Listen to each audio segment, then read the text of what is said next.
Hey guys! Welcome back to my channel and welcome to another episode of Age of Engineering. If it seems like I'm doing a lot of these this week, that's because I am.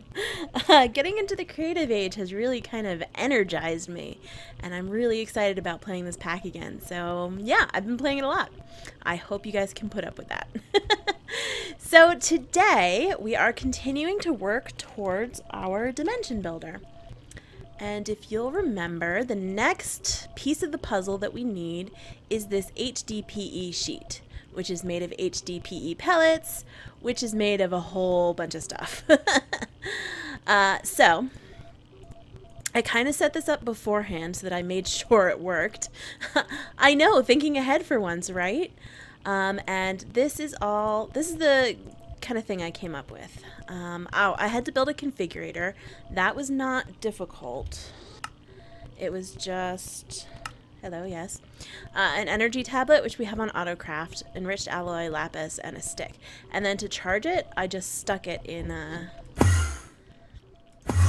somewhere. Whoa. Where am I?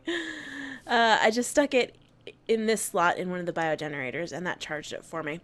You may also notice some windmills out here. Yes, I had to build these because the biogenerators were not actually generating enough power for the setup that I want to do today. So what is that setup? Well, we are going to make a constant supply of the HDPE pellets. And we're going to do that because we need the sheet for the dimension builder, but we also need about 4,000 of them for the creative capacitor, I think it is. No. Oh, it's the creative vending upgrade. Yeah, we need 4,096 of them, so may as well start now, you know what I mean? Alright, so the setup that I have going on here, I just ran the power cables, which is the basic universal cables, over here. And then this item conduit connects over, let's see if I can do this time, connects over here to where our biofuel is coming out, because biofuel is what will make the substrate, which is what will make the HDPE pellets. Yeah, okay. I think it's probably better to show than tell at this point. So, we start off with an electrolytic separator. What this does, as you can see, is when you put water into it, it creates hydrogen and oxygen. The hydrogen comes out this way, and the oxygen comes out this way, which is actually very good for us because it means we can make a fairly compact setup. Alright, and then I don't know which of these is which. So over here to the left of the electrolytic separator, where the hydrogen comes out, we're going to put a pressurized reaction chamber. And that's not the right one.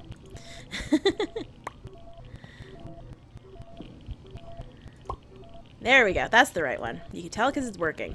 And you see it takes hydrogen from the electrolytic separator plus water, which we're going to pipe into it in a second. And it creates, it takes biofuel, and it creates substrate and also ethylene. You can see the ethylene, which is a gas, starting to build up in here. Alright, so on this side, on the oxygen side of the electrolytic separator, we want to have another rotary condensator. No, that's the other thing. Another pressurized reaction chamber. Woof! This one takes oxygen and liquid ethylene with substrate and turns it into the HDPE pellets. Now you'll notice this is liquid ethylene, not gas. So to get from the gas ethylene to the liquid, we need the rotary condensator. That is so hard to say. Oh my gosh. All right, so that will go right up here. And you can see it still has ethylene in it from when I set it up before. So what we need is a basic pressurized tube to move the gas ethylene from this reaction chamber into the rotary condensator. The pressurized tube is what carries gases, and if you hold shift when you're mousing over, you can see exactly what each kind of tube or pipe or whatever does. This one does mechanism gases, this one does power, and this one, the basic mechanical pipe, does fluids. So, good to know. They're also fairly easy to craft. They just take,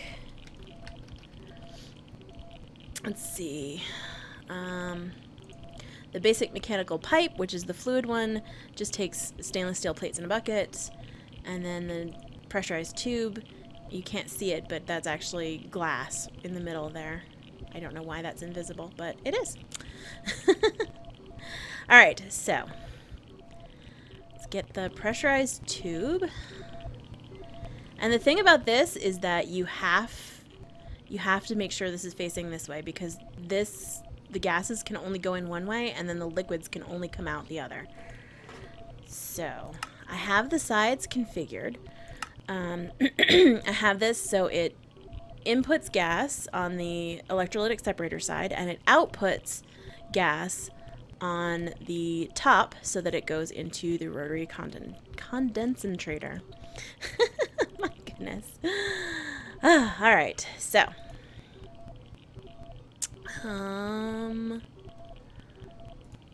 what else do we need? Right, okay. The mechanical pipe. This has to go on this side, connecting from this down to this. And this has to be set up so that it can take fluids on top.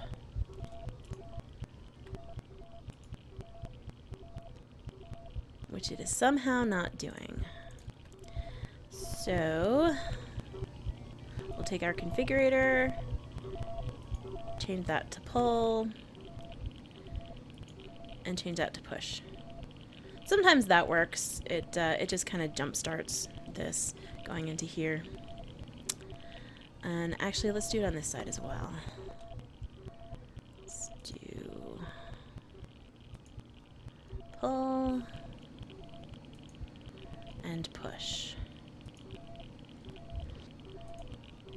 All right.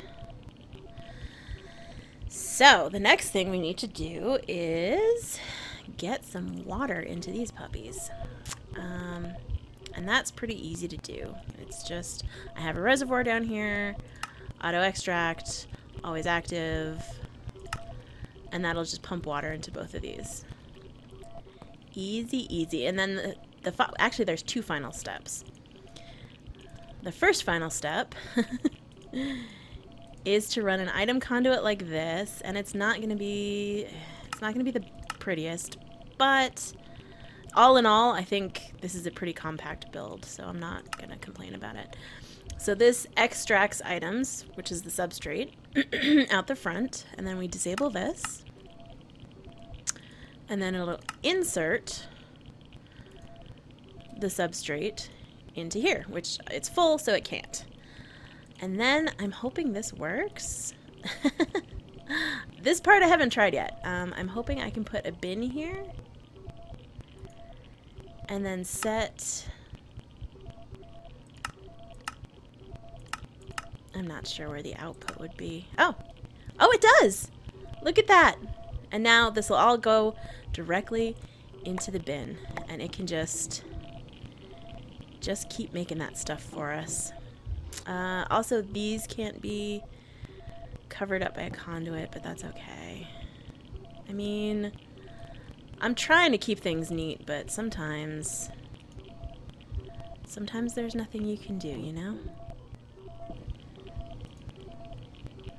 Let's go get another facade. Alright.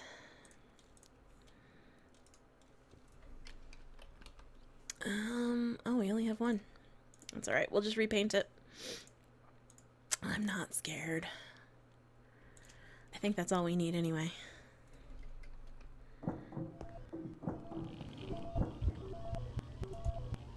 There we go. Okay. So it looks a little messy. It looks really messy, but I mean, there's only so much, you know? Alright, let's get this and this. And back here is just gonna have to be a mess. I mean, we don't really come back here that often anyway, so that's fine.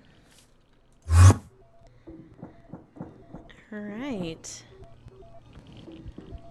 Our lovely little system here should be working like a charm. And you can use the ethylene for other things too, because you're gonna have more than you'll ever need. But if you need to, hopefully this keeps up. I might have to put in another electrolytic separator if it doesn't, but that's okay. I think actually I can set this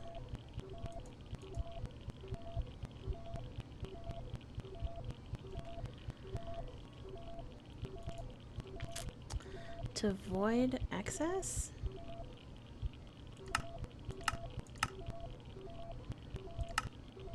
Yeah. So now this will dump all of the excess that's created.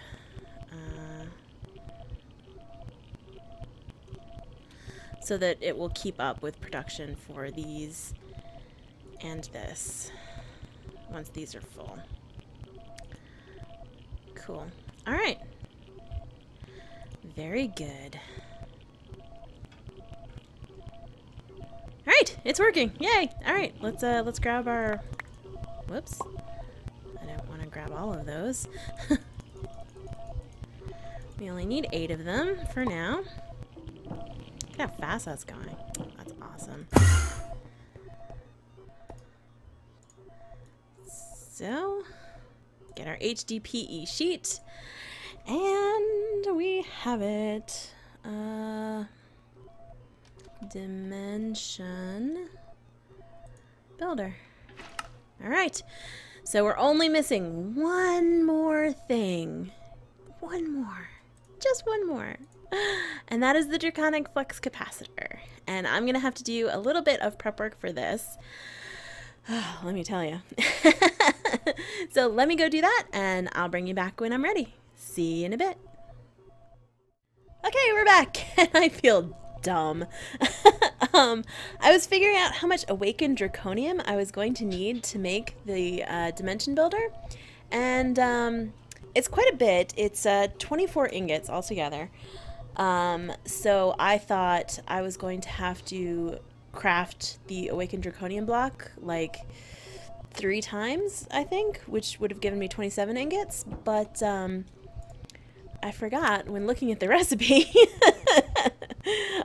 It makes 4. It makes 4 blocks. So we only have to craft it once. I did all these draconic cores that I didn't have to, and yeah. 4, 5, 6. That's all right. I mean, we'll always have a use for draconic cores, right? And let's grab a dragon heart. In between the not in between the episodes, but one of the things I did to prepare for this was I went and killed the Ender Dragon another time, and I actually remembered to get the syringe. Mob unknown, but it is the Ender Dragon. So we can make an Ender Dragon dimension if we need to. But for now, let's just... all that work. I was all studying up on things, going, oh, how do I automate this? Because I gotta make like 4 of them. Alright. That might take a minute.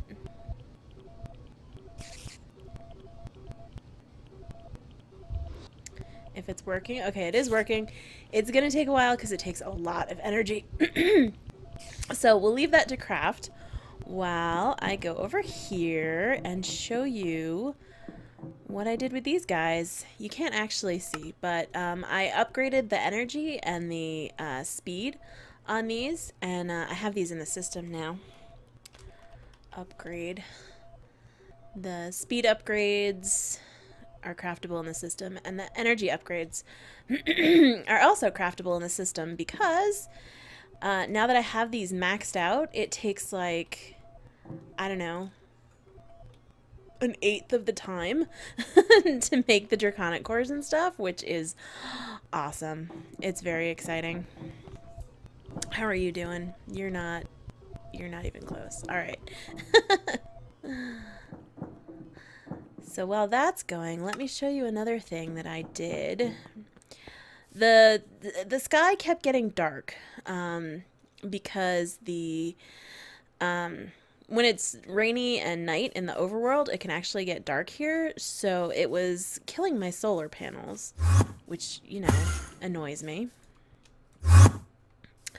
Because when it's dark out or when it's rainy out, these only output 64 EU per tick, and it was making all the machines go rrr, rrr, rrr, and I don't like it.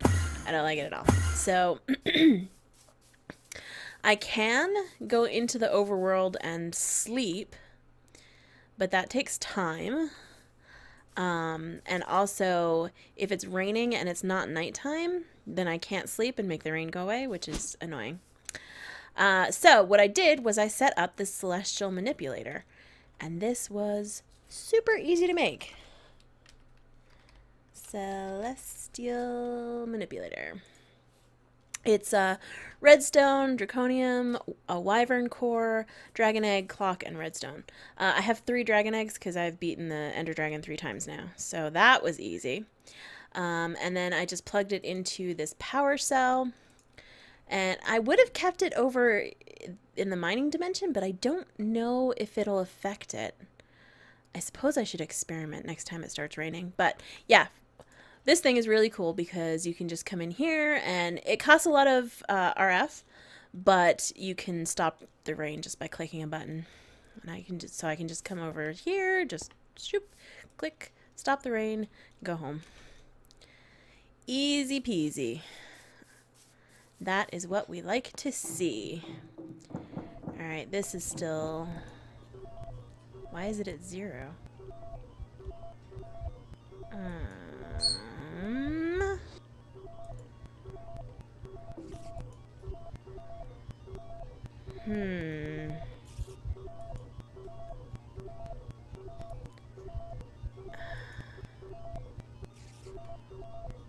Maybe it's a visual glitch?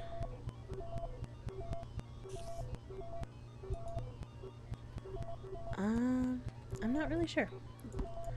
This worked before. Let me try it again.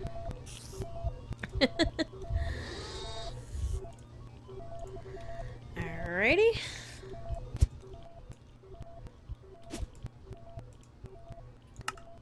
Yeah. Yeah, it was at 14%. It must have just been a visual glitch. I don't know. We'll just let it go. Whoops. Making our own pathway into the basement. Alright, so while that goes, another thing that I want to do is I actually want to make a dragon egg mill. This should provide us with... I'm trying to remember how much GP. It's like 150 GP or 200 GP. It's a lot. It's a lot of GP. And then a dragon egg. We have plenty of grid power. It doesn't appear to be going nutso right now, which is good. When I was looking at it earlier, like the grid power on the right-hand side kept rising and rising, and that was irritating. But it seems to have straightened itself out now. You'll notice that we're only using 27, but I don't know. I'd just like to have some more. I'd also like this to function as kind of a trophy, you know, kind of like an I killed the dragon trophy. So let's put that there. All right, 500. Wow. Okay. So that's going to take care of all the grid power that we're ever going to need. Yeah, we are good. We are good on grid power. Forever and ever. And if I need any more, I have more dragon eggs, so. And it doesn't cost a dragon egg to craft it, so that's a good thing. How is this doing? Still at 14%. I'm just gonna let it alone. Oops. Go back in here. I don't know if I showed you guys this before, but I kind of updated my trophy area here. I kind of made it look a little bit nicer with these factory blocks underneath it. I thought they looked really cool. It looks like the blocks are the things that are turning. I don't know. Anyway, but the problem is that I broke 2 of my trophies. The forge hammer and I think the sturdy casing one. And they vanished. I have no idea where they went. They weren't up here. They weren't downstairs. They just vanished. So I don't know how to get them back. If any of you guys know how to get them back, please let me know. Whee!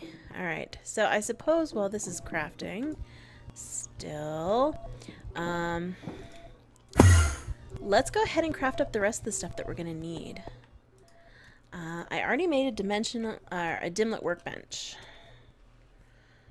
because I wanted to see what it took to build the Ender Dragon dimension, which we shouldn't actually end up needing because we're going to get the atomic multiplier and we can multiply our draconic cores that way. But in any case, so what else is it that we need? We need a dialing device, which is a little bit irritating, but not too bad. An ender resonator, an octadic capacitor. Let's go ahead and craft all that up.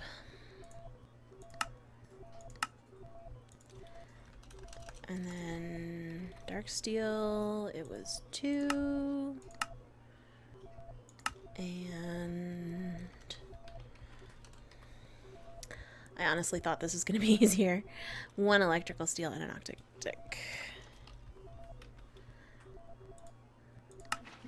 There we go. And this will allow us to dial into our different dimensions once we create them. Octadic capacitor. There we go. Let's see, what else are we going to need? We're going to need a dimension inscriber. This one's easy. It's just iron, ink sacs, redstone, and a machine frame. Do I have a machine frame in there? I do. Okay. The dimension editor, it's useful to have, but you don't really need it. So I'll save that and make it if I need it. Let's see. We're also going to need a matter transmitter. We have the matter receiver in the system. I don't know how much more difficult. Okay. Okay, so this is good. The recipe for the matter transmitter is exactly the same as for the matter receiver, only it's a different rod. Okay, so we should have all this stuff in the system. Make 1 teleporter.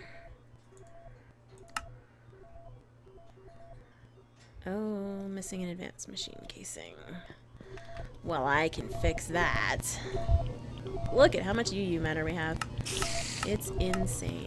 Alright, where's my advanced machine casing? There it is.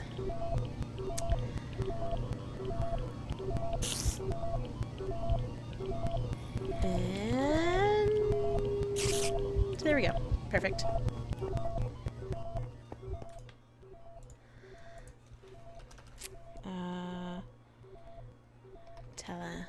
Right. 1 of these. And then we'll need 4 of these. And we'll just let the system work on that for now. And we'll see how our dialing device is getting on. Nope, not quite yet. There's our dark steel. And there's an octadic capacitor. Okay. So we have our dimlit workbench, we have our dimension inscriber. Let's go see how our awakened draconium is doing. It still says at 14%. I don't understand why it keeps doing that.